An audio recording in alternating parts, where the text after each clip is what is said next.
entre paréntesis, ella es médica. Hoy es Día Mundial del Asma. Es Día Internacional de la Enfermedad Celíaca. Y también Día Internacional de la Partera. Así que a todas estas, a las parteras a nivel país, un abrazo enorme, y a nivel mundial, porque es el Día Internacional de la Partera, y la profesión de partera es muy importante porque hace arribar a seres humanos al mundo, ¿verdad? La partera. Así que es doblemente encomiable esa tarea, y más si es mujer, porque también se, digamos,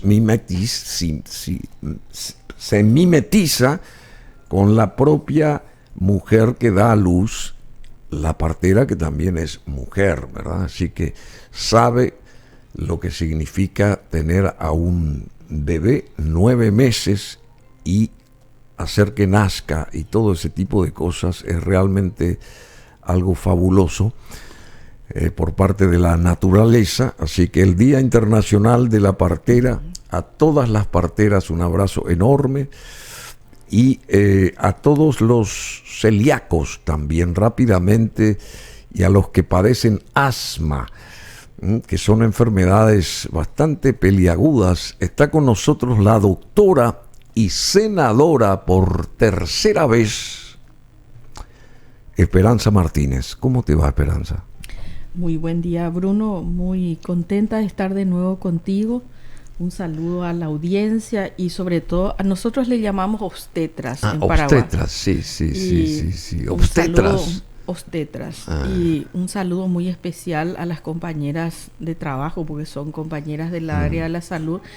Y ellas me conocen muy bien porque trabajamos muchísimo la ley de obstetricia, que permitió todo el tema de la jubilación, todo el tema de los horarios de trabajo.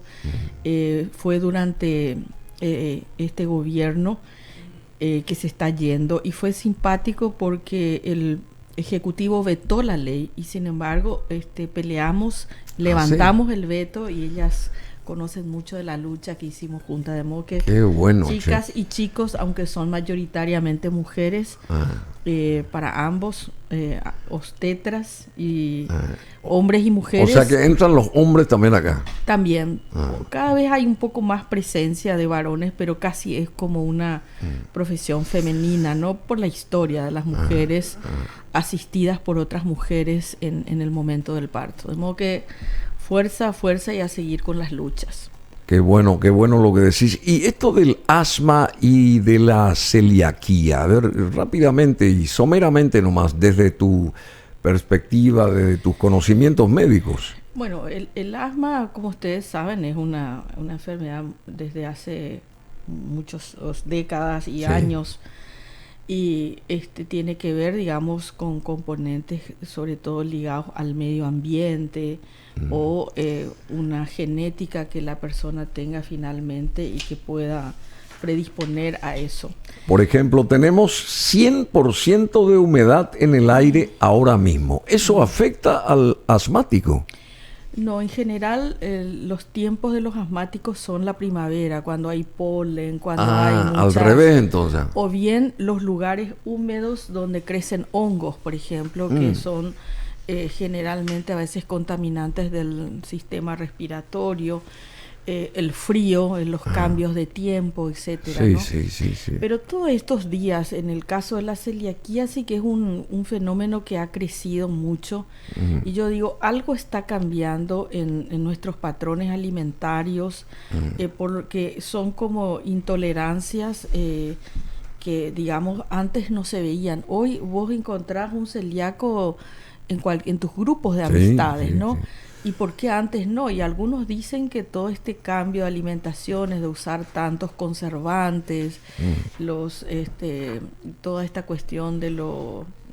pasa por la alimentación todo esto, ¿verdad? Pasa por la alimentación, y son situaciones que se están dando cada vez con más frecuencia. Y estos días, Bruno, en realidad lo que tienen es como objetivo de que se ponga en la agenda pública, que se hable del tema. Por eso te agradezco que lo estés haciendo. ¿Por qué? Porque lo que las personas que padecen estas enfermedades quieren es que la sociedad en su conjunto vea de manera colectiva cómo están este tipo de enfermedades, qué acciones se pueden hacer, cómo se pueden prevenir, qué acciones colectivas, qué responsabilidad toman los gobiernos. ¿Es una condición o es una enfermedad la celiaquía? O sea, la persona que es celíaca, ¿padece de una condición de celiaquía o es una enfermedad? En realidad hoy se está estudiando eso porque la aparición es cada vez más frecuente y se supone que hay algún factor hereditario que pueda predisponer a eso, pero yo no soy experta ni tengo ninguna investigación al respecto. Creo que todos los cambios culturales y sobre todo de contaminación de nuestro hábitat y el abandono del consumo de verduras, frutas y alimentos procesados directamente en nuestras casas, que tengan pocos ¿cómo se llama? Estos fertilizantes, fungicidas, etcétera, cuestiones que hoy no sabemos qué estamos comiendo, y los enlatados que tienen una serie de cuestiones químicas, alguna cosa tiene que haber que hoy está alterando los niveles inmunológicos y hace que las personas tengan rechazo a cierto tipo de alimentos o a las harinas o al gluten o lo que sea, y aparecen estas situaciones. Pero ¿por qué no existían con tanta frecuencia antes, 50, 100 años atrás? Sí. ¿No? La celiaquía, o sea, el hecho de ser celíaco ¿es similar al hecho de ser diabético o son dos enfermedades distintas? Totalmente distintas. ¿Y cuál de ellas es la más peligrosa? ¿La diabetes? La diabetes es más peligrosa porque tiene una afectación general mucho más amplia y hay grados de diabetes que pueden comprometer, por supuesto, la vida cuando hay diabéticos que dependen de la insulina. Vos conocés muy bien el tema. No, por supuesto. Entonces, siempre... El otro es un trastorno de la alimentación y de una intolerancia a cierto tipo de alimentos que... Y por eso te decía gluten, lo de condición o enfermedad, o sea que... Es finalmente termina siendo una enfermedad, es una enfermedad propia, pero viene de una condición, de una predisposición, digamos, a no tolerar o no poder metabolizar de manera normal cierto tipo de alimentos, como el caso del gluten. Bueno, entrando en el terreno que nos interesa a todos, y para nosotros es una enorme satisfacción de que esté Esperanza, la doctora y senadora Esperanza Martínez, con nosotros, porque ella es la única representante a partir del domingo pasado de la izquierda en el Senado, digamos, la izquierda que tenía varios representantes en el periodo pasado, digamos, y a partir del 15 de agosto o a partir del 15 de agosto va a ser, o del 1 de julio, creo que. 1 de julio. 1 de julio cambian las cuestiones y Esperanza Martínez va a ser la única representante de la izquierda, que después vamos a consultar qué pasó con la izquierda, justamente con ella, ¿verdad?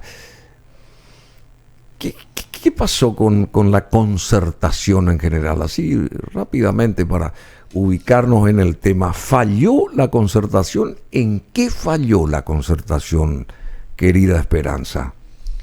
Bueno, yo creo que la concertación fue un avance cualitativo, cuantitativo importante, un esfuerzo de los sectores de oposición de construir una unidad lo más amplia posible que permita lograr enfrentar a un partido, estado, estructura como es el Partido Colorado, que con todo lo que ya conocemos, no necesito explicarlo, en cada proceso electoral logra sostener su techo por todos los mecanismos que ya conocemos, y por lo tanto la manera de enfrentar a este partido es o teniendo una oferta que sea tan atractiva que pueda migrar algunos votos del Partido Colorado hacia la nueva figura o la representación, como fue el caso de Fernando Lugo, ¿verdad? Que tuvo un gran carisma y que logró consensuar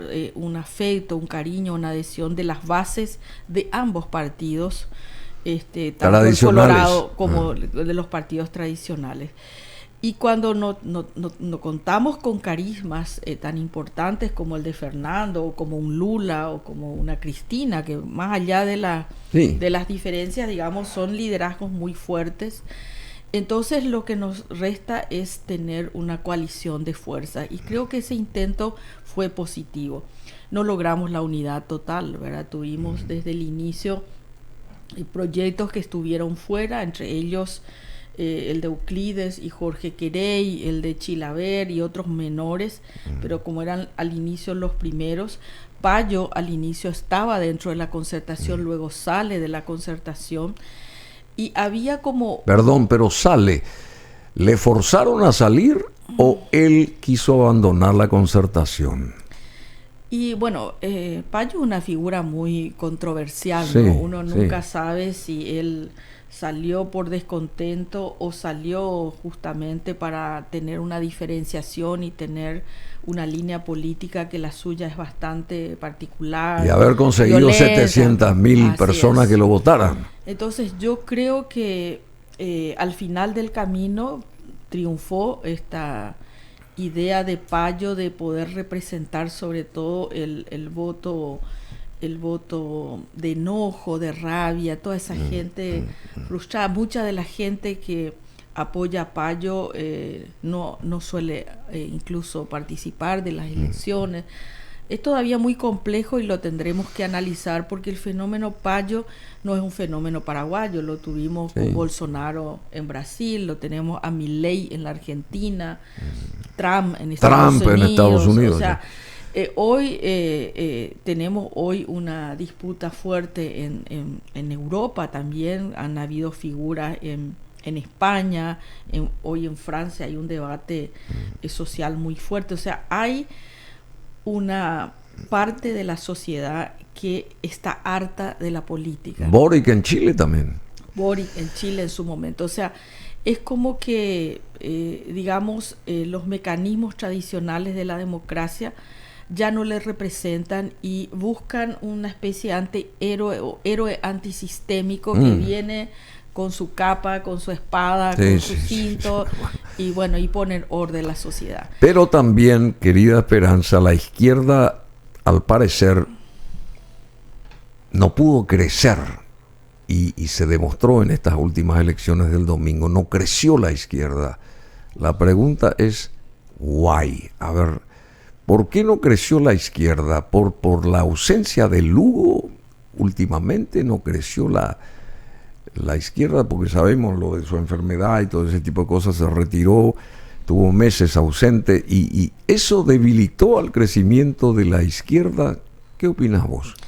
Bueno, yo siempre digo que en términos como proyecto, los compañeros están allí, están en los territorios, están trabajando, hemos sumado más partidos y movimientos. Lo que creo que contribuyó a este resultado electoral es en primer lugar nuestra división interna. Ustedes saben que habíamos planteado de que pudieran los compañeros de unos partidos salir de la concertación y apoyar a otra dupla, pero que en la lista que nos presentamos en 13 departamentos unidos como Frente Guazú, incluyendo la de senadores, estuviéramos todos juntos, pero no lo pudimos hacer. O sea, las chapas presidenciales fueron más fuertes que el trabajo por nuestra propia lista. Es una gran pena porque haciendo números fríos, así cálculos, ustedes habrán hecho, la concertación mucho antes, que si se unían esos 40 partidos y movimientos que siempre anunciaron,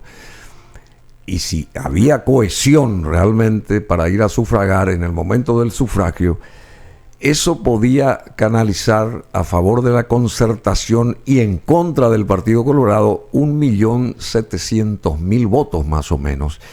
Y el Partido Colorado, con todos sus votos duros, a través de varias generales, siempre llegaba a 1.300.000, 1.350.000. O sea que evidentemente si se unía la Concertación en forma y si la gente, aquellos que dividieron, renunciaban a su ego, podían ustedes ganar y podían ustedes ser gobierno. Hoy, ¿es así o no? No, evidentemente hay varios problemas. Uno de ellos ha sido la enfermedad de Fernando Lugo. Ustedes saben que él era un líder aglutinador, es un líder aglutinador, conductor. Yo espero que él siga con su recuperación, más allá que él después decida continuar o no en política, siempre va a ser un símbolo importante de acuerdos y de conciliación entre los compañeros. Y después casi no hicimos campaña, Bruno, no pudimos sacarnos una foto. Qué lástima. Compañeros, yo le decía, saquémonos una foto todos juntos. ¿Y ¿verdad? por qué no te hacían caso? Y nada, por estas disputas y por estas dificultades, entonces es muy difícil que una lista gane si no ha podido tener una campaña. No tuvimos una campaña comunicacional como Lista 40, este modelo preferencial que nos hizo creer que cada uno teníamos que irnos solos, más la división interna entre nosotros, la ausencia de Fernando, y digamos todas las dificultades que se dieron, porque no solamente nosotros nos dividimos, sino la propia Concertación, que pudiera haber tenido una lista unificada. Terminamos 9 listas en la Cámara de Senadores solo dentro de la Concertación. Y todas estas cosas, yo siempre digo que hay manos invisibles que nos ayudan a dividirnos, ¿no? Por eso yo soy una defensora de la unidad. Y me quedé en la Concertación a pesar que yo era candidata, bajé. Y que era presidenta. Exacto. De la candidata presidenta. ¿Qué significaba el hecho de que vos seas presidenta? ¿Dónde radicaba ahí digamos, tu peso dentro de la... Porque decían de boca para afuera, el mismo Efraín era el primero que propagaba eso. Pero ¿cuál era la potestad de la presidenta de la Concertación? ¿Dónde vos imponías la hoja de ruta o lo que sea? En realidad mi rol fue siempre más justamente el de ayudar a la cohesión. Recordarás que dentro del Partido Liberal había una disputa tremenda que ni siquiera tampoco se hablaban entre ellos. Muchos de los candidatos y muchos de los compañeros de ambos bandos incluso han trabajado conmigo en el Senado. Y yo soy una persona más de conciliar, ¿no? Sí. Yo creo en que hay que construir racionalidad política, no podemos resolver nuestros problemas con trompadas, con insultos, con agravios y no sé, y con balazos, como ha hecho la historia del Paraguay siempre, ¿no? Cualquier cosa terminamos en revoluciones violentas. Este país necesita la racionalidad política de sentarnos y tener todas las diferencias, pero la confrontación tiene que permitirnos avanzar. Bueno, y en ese aspecto yo trabajé muchísimo, bajé los decibeles de violencia verbal o de ninguneos entre ellos, y también con los partidos menores, porque también la simetría de los partidos menores con el Partido Liberal no fue fácil, y creo que contribuí en algo. Seguramente no habré sido todo lo que se necesitaba, porque los resultados, como el caso de los compañeros que se han ido y otros que en un momento dado se retiraron, pero creo que fue la experiencia o la intención de unidad más grande de la era democrática en el Paraguay. Por supuesto, indudablemente, pero lamentablemente terminaron en orfandad, cada uno por su lado, ¿verdad? Lamentablemente, pero esto fue.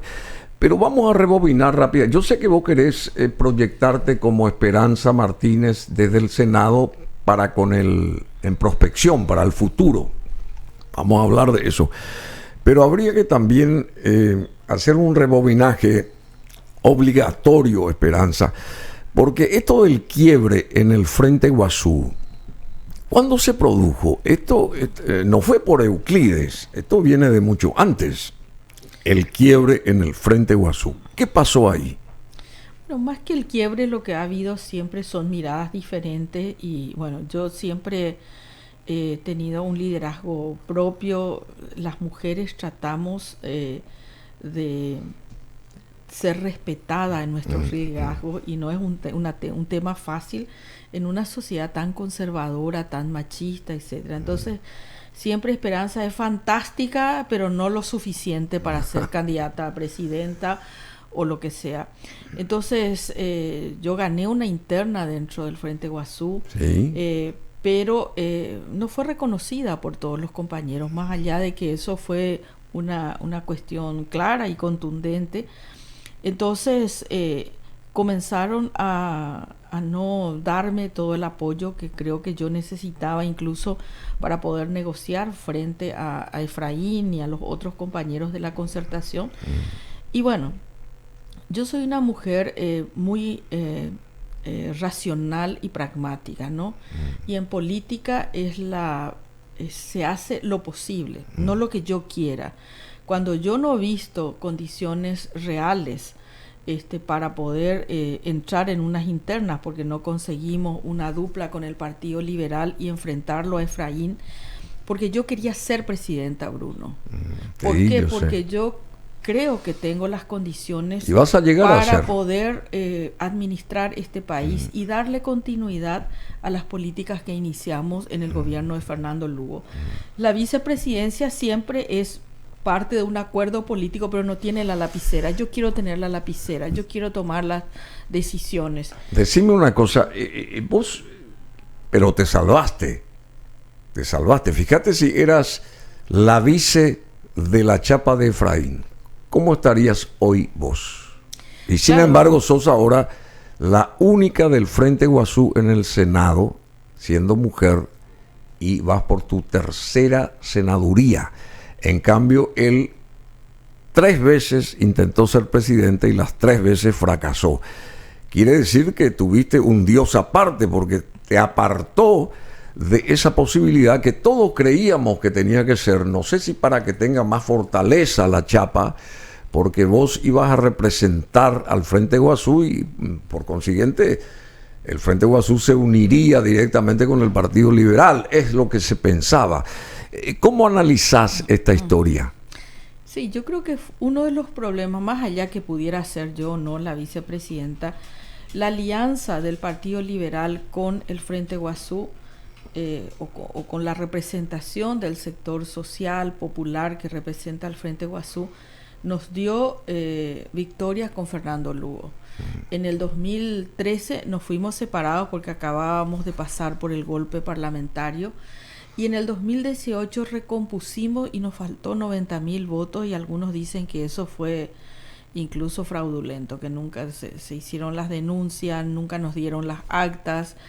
Hay ahí como y con 90.000 votos te da que pensar por lo menos. Y para esta ocasión la tesis para mí seguía siendo la misma, pero algunos decían no, hay que dar una imagen más de centro derecha o de centro, y esa fue la tesis que predominó. Por lo tanto, ningún compañero o compañera del Frente Guazú acompañó la chapa.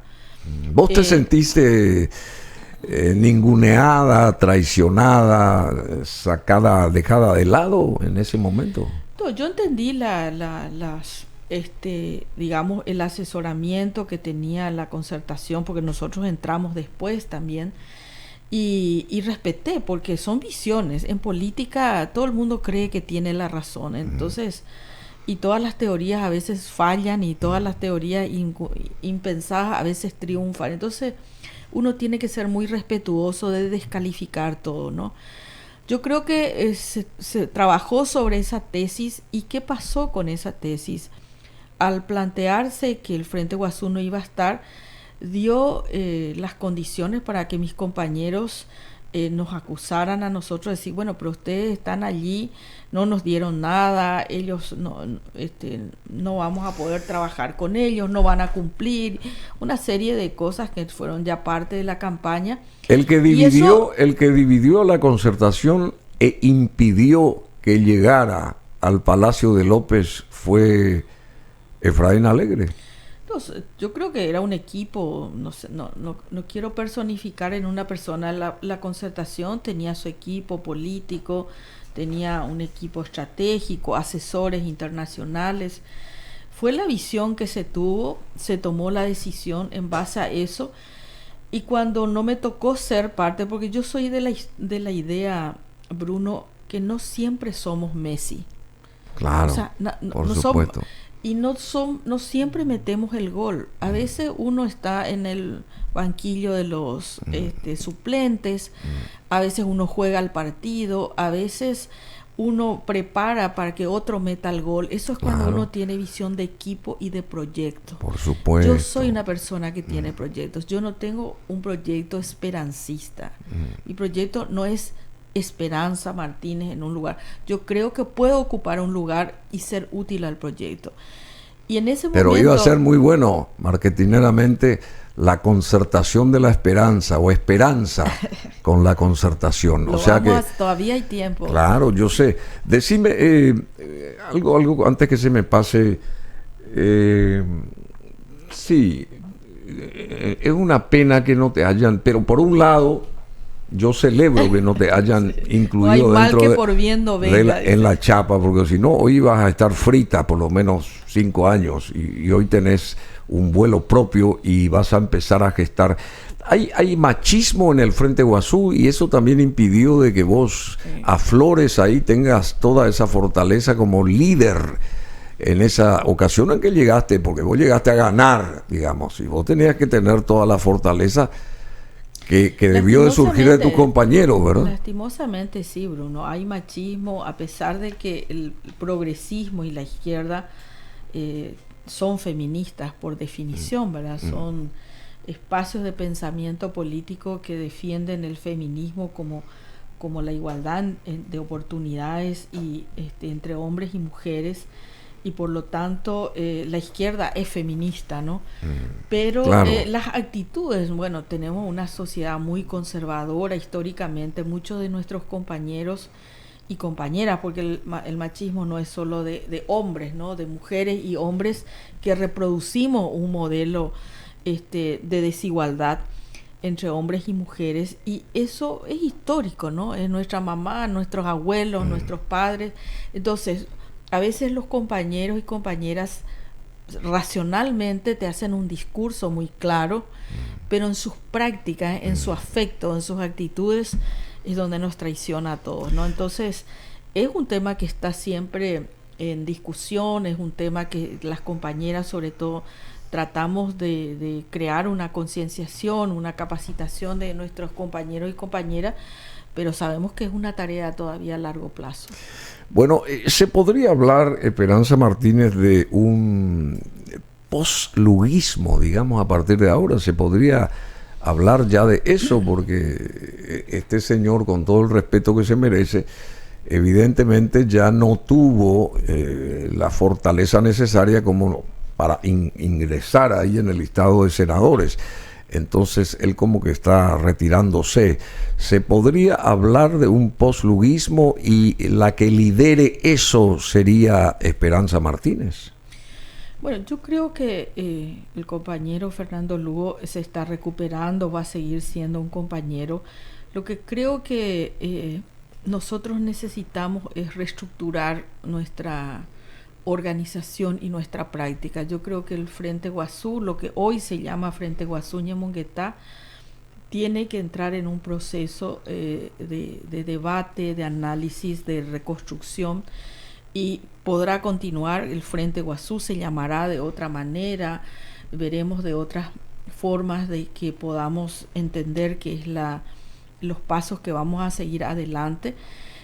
Pero sí se viene un nuevo tiempo. Yo creo que se viene un tiempo porque acabamos de fracasar, y de un fracaso uno tiene que tomar las lecciones aprendidas, respirar hondo, ¿verdad? Y al día siguiente comenzar a hacer algo nuevo para reconstruir lo que perdió, ¿no? En términos por lo menos de representación hoy. Pero es una pena que, habiendo tenido todas las posibilidades, se haya, digamos, tirado por la borda esta ocasión que debió de ser brillante para una concertación unida. Tenían que unirse, y después, en todo caso, en la carrera, digamos, dirigencial del país, se repartían y luchaban ahí, veían cómo venía la cosa, pero no antes empezar a soñar, inclusive con ese listado ministerial fantástico, imaginario, que no condujo a nada.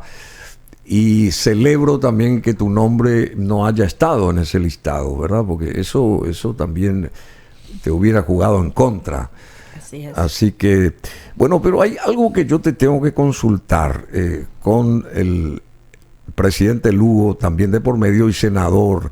Si Lugo entraba ahora acá en el listado del Senado, iban a asumir, si Lugo entraba como Lugo, ¿verdad?, que tuvo mucho menos votos que Esperanza Martínez, pero si hipotéticamente entrara, iba a asumir su suplente sin haber recibido un solo voto y sin haber hecho campaña.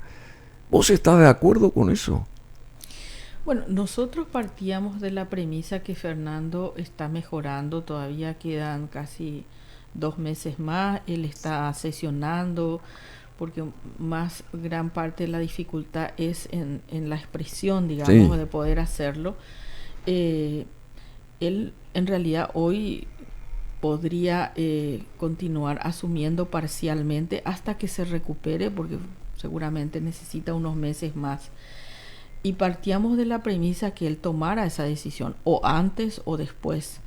Y sobre todo por un respeto humano, o sea, las personas con discapacidad en este momento como la que él tiene, no quiere decir que no tengan el derecho a poder continuar, claro, mientras él tenga racionalidad y pueda tomar decisiones, que es lo que tiene hoy Fernando Lugo. Entonces es un tema polémico. Decir no, porque él no puede expresarse, quiere decir que una persona hoy que no habla no tiene derecho a ser candidato, y eso la Constitución no dice, ¿no? Entonces, pero sobre todo lo que queríamos es que él tomara la decisión en el momento que él lo considerara pertinente. No. Así es. Bueno, pero voy un poquitito más con esto. Porque si él hubiera ganado, o sea, la oportunidad de también integrar el Senado en este siguiente periodo, 23-28, no iba a ser el que ocupara ese curul, sino uno de sus suplentes. Y eso no sería un tanto tramposo y hasta podríamos decir oportunista por parte de Marcos Fariña y Luis Paciello. No, porque en realidad fue una decisión del presidente Lugo. No, él toma decisiones. Él no está en condiciones de... Él no es que ni Paciello, ni Marcos, ni ninguno de nosotros toma decisiones por él. Él está en condiciones de tomar decisiones. La misma candidatura pues, la tomó él, y se puede mirar desde ese lado, decir, bueno, él después se retira y entra alguien que no tuvo votos. Esa es la condición.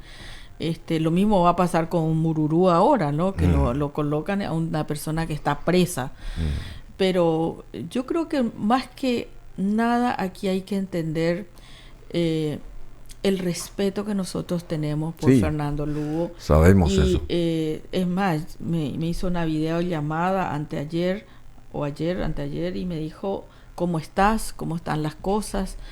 Quedé que este fin de semana voy a ir le hice una promesa que vamos a leer juntos, porque él tiene como ahora en los ojos como una disminución de la vista y le cansa, ¿no? Entonces quedamos a elegir cuentos y que también lo ayuden a su recuperación. Y creo que hay que ser muy respetuosos de eso. Yo lamento todo el manoseo entre nuestros propios compañeros. Y respetamos pero también eso. Creo que Fernando Lugo todavía nos puede dar sorpresas más adelante. Y seguramente. Te hago otra consulta que es importante. ¿Por qué cuesta tanto hacer autocrítica en la oposición? ¿Y qué autocrítica harías vos después de este fracaso de la concertación, como del luismo también? ¿Cuál sería tu tu autocrítica al respecto? Y mira, nosotros venimos de una cultura autoritaria donde los caudillos, digamos, los liderazgos fuertes, autoritarios, son hasta los que la gente, ahí tenemos el éxito de la figura de Payo. Entonces, nosotros nos cuesta los trabajos colectivos, nos cuesta sino que basamos en los liderazgos personales. Entonces, el líder personalista siempre tiene la razón, ¿no? No tolera las discusiones. Y ese patrón se ve muy frecuentemente en la política paraguaya, tanto de la oposición como del Partido Colorado. Y creo que en este momento la crítica que tenemos que hacer es de que nosotros no logramos construir más liderazgos de alternancia y que puedan hacer crecer políticamente nuestra agrupación. Por eso yo veo que en los próximos años, por lo menos desde un liderazgo que yo pueda ayudar y colaborar en el Frente Guazú, nosotros necesitamos apoyar a 100 jóvenes nuevos en el sector. Y no sea Esperanza la única esperanza, ¿no? Y fíjate que ese no es un problema de Paraguay. En Brasil tenemos al presidente Lula como de un país que tiene 200 millones de habitantes y no hay tan fácilmente un Lula que reemplace, o Cristina en la Argentina. Sí, entendemos. Yo siempre digo, Estados Unidos lo puso a Biden, que es un señor muy avanzado en edad, o sea, esta idea de los grandes liderazgos que surgen, no se fabrican, ¿no? Crea un vacío después de ellos, y eso es lo que nosotros tenemos que recomponer. Yo creo que tenemos que apostar como el caso de Joana, ¿no? Muy buena Joana. Una chica joven, talentosa, excelente Joana, que hace política de los 15 años. Va a ser líder ahí en diputados. Así es. Entonces, necesitamos 100 y creo Joanas. Que va a ser un gran apoyo, vos en el Senado y ella en diputados. Así es. Entonces yo creo que tienen que trabajar en conjunto. Una etapa para el progresismo y la izquierda de apostar en la formación, en el posicionamiento de liderazgos jóvenes, por ejemplo, para las próximas municipales. Fíjate el caso también de Miguel Prieto en Ciudad del Este, el caso de Joana. O sea, creo que es el tiempo en que la sociedad también empieza a respetar a la gente más joven. Porque acá tenés que tener 90 años para ser importante. En la universidad, el mérito en el Paraguay de la universidad es ser viejo, no el de producir conocimiento científico. Entonces, hay una cuestión de atávica, hipervalorada de eso. Entonces, atávica. Yo creo que por eso es que digo que la crisis va a ser una oportunidad para el Frente Guazú. Y siempre las crisis hacen que los vientos que soplen sean mejores, más frescos. Que podamos contribuir a que estos liderazgos se acerquen, se consoliden, y que en poco tiempo podamos tener 100 Joanas o Joanos, ¿verdad? Y que podamos recomponer esto. Esa va a ser la tarea cumplida de mi parte. Y una Esperanza Martínez presidenta. Y una Esperanza Martínez en el 2028, yo te lo dije, si no puedo ahora, será en otro momento. Y va a llegar ese momento. Decime, cerramos con esto, el Partido Colorado vuelve a reinar en las dos cámaras. ¿Cómo va a ser esa puja, digamos, del sector opositor para con el Partido Colorado, y qué esperanzas vos tenés en esta nueva administración colorada que se va a instalar desde el Palacio de López? ¿Vos tenés alguna esperanza de que la cosa cambie para mejor, para beneficio de todos los paraguayos, o va a ser igual que este gobierno que se diluye? Quisiera tener esperanzas, Bruno, porque quiero este país, vivo en este país, pero yo veo muy difícil el gobierno de Santiago Peña. ¿Por qué? Primero porque no tenemos todavía claro si él tiene la autonomía suficiente de parte de Horacio Cartes. ¿Va a ser Santiago Peña o va a ser Horacio Cartes nuestro presidente? En segundo lugar, si no estuviera Horacio Cartes, Santiago Peña no es un líder político. Y el Partido Colorado es un partido muy grande, muy fuerte en sus liderazgos políticos. Y no es fácil conducir un partido de grandes liderazgos cuando uno no lo tiene. Gobiernos que no han tenido figuras políticas no han tenido éxito. Caso de González Macri, que ustedes conocen, surgió allí una persona que tenía serias dificultades. El caso de Cubas. O el caso mismo de Marito, por ejemplo. Caso de Marito, pero fíjense, Nicanor, más allá de las diferencias que podamos tener, Nicanor tomó en condiciones muy difíciles, pero era un líder, es un líder político con claridad política, y hizo, creo que, uno de los mejores gobiernos del Partido Colorado. Entonces, en democracia. Guasmosi era un empresario, no tenía liderazgo político, lo que hizo fue corrupción y comprar liderazgos de aquí y allá, ¿no? Bueno, pero le salió Oviedo ahí. Claro, todo durante y todo le salió su... Oviedo porque Oviedo era otro liderazgo político. Entonces, todo su gobierno yo quisiera que que Santiago Peña haga lo que dijo que va a hacer, y eso es lo que vamos a mirar.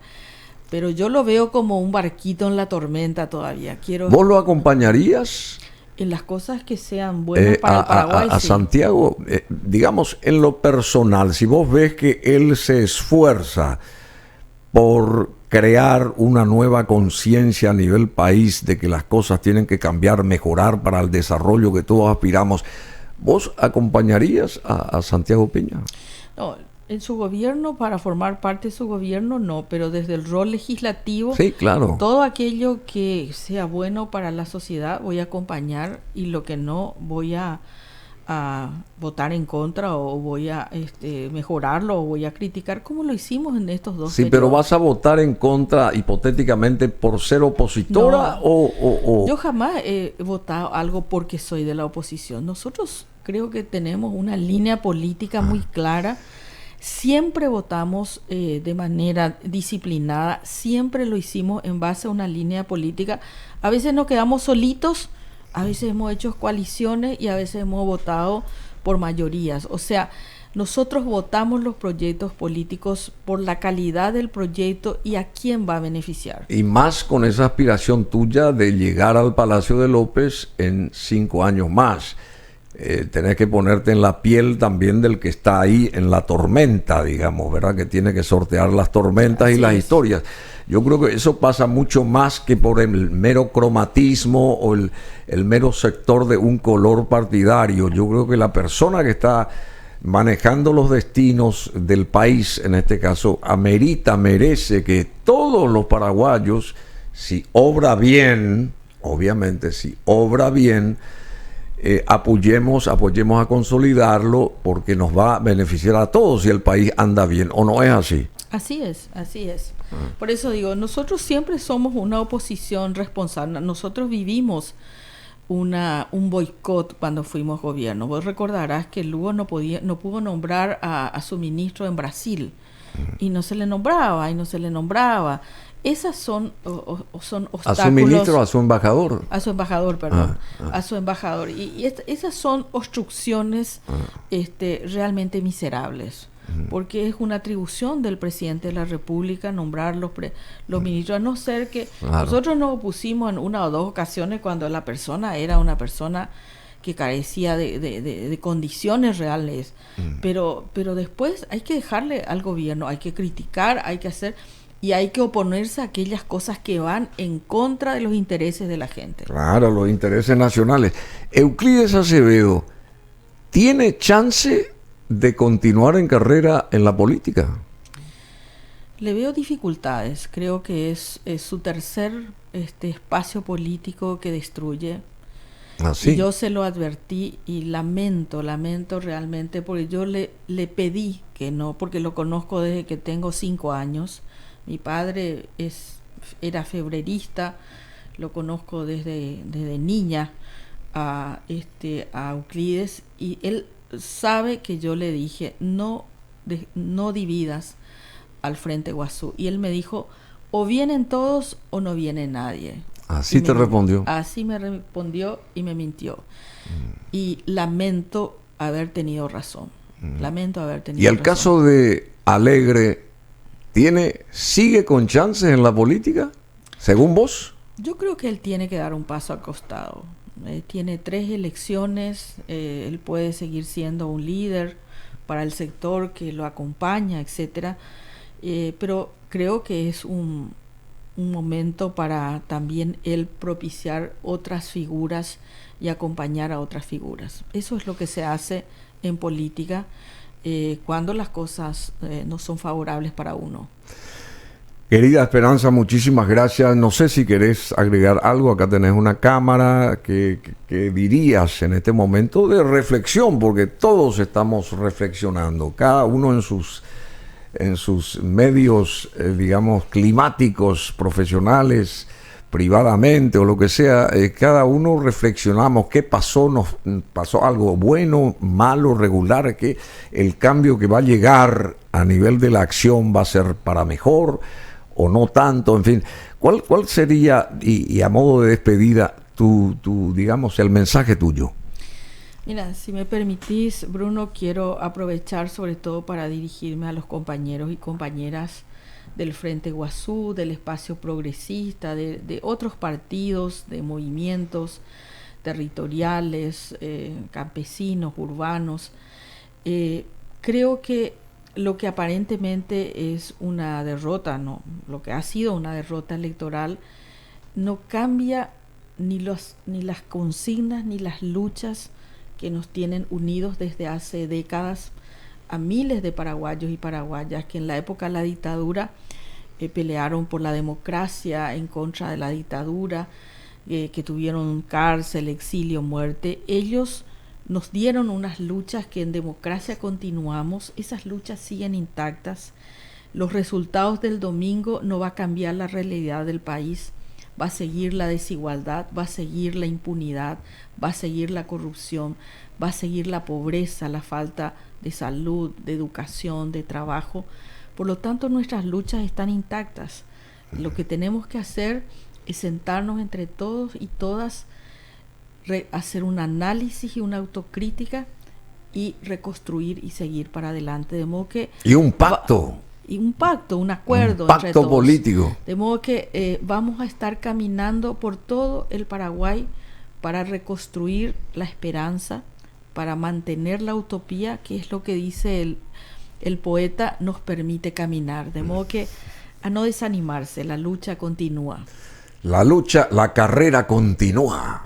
Bueno, muchísimas gracias, Esperanza Martínez, senadora nacional, única representante de la izquierda en la Cámara Alta. Gracias por estar aquí.